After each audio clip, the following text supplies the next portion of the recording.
বাইরে এতক্ষণ অনেক জোরে জোরে বৃষ্টি হচ্ছিল, এখন একটু বৃষ্টিটা কম আছে। আর দেখো ওখানটায় ড্রেনে অনেকটা জল জমে গেছে। আর যে আমার মেয়ের কাছ থেকে ফোনটা নিয়েছিলাম বলে ও কাঁদছিল, ও মানে কার্টুন দেখছিল, তো আমি ফোনটা নিয়ে নেওয়াতে ও খুব কান্নাকাটি করছে। আর এদিকে তো আমি রান্নাবান্না বসিয়ে দিয়েছি, আর এখানটা আমি ভাতও বসিয়ে দিয়েছি। আর এখানে আমি মাংসর জন্য জোগাড় করে নিয়েছি। আজকে আমার বর বাড়িতে আছে, একটু মাংস রান্না করছি, বৃষ্টির ওয়েদার আছে।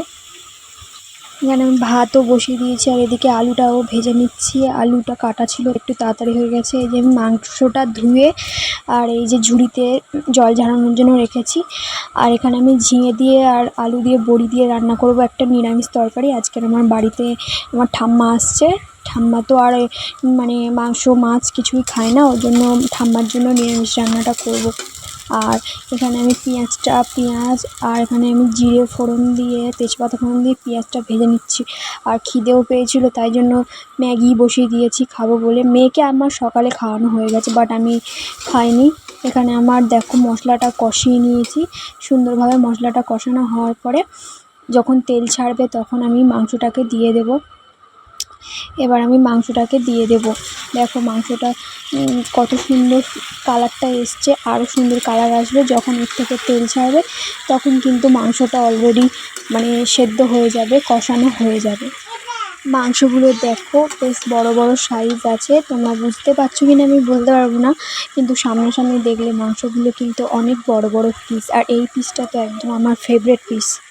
মাংস থেকে তেল ছাড়া পর্যন্ত আমি মাংসটাকে কষাতে থাকবো সুন্দরভাবে। না কষালে কিন্তু মাংসটা সেদ্ধও হবে না, খেতে কিন্তু ভালো লাগবে না, পানসা পানসা লাগবে।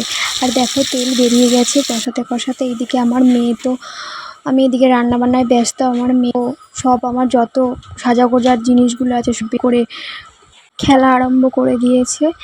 আর আমি এদিকে মাংসতে জল ঢেলে দিয়েছি, ফুটছে, মাংসটা হয়ে এসেছে।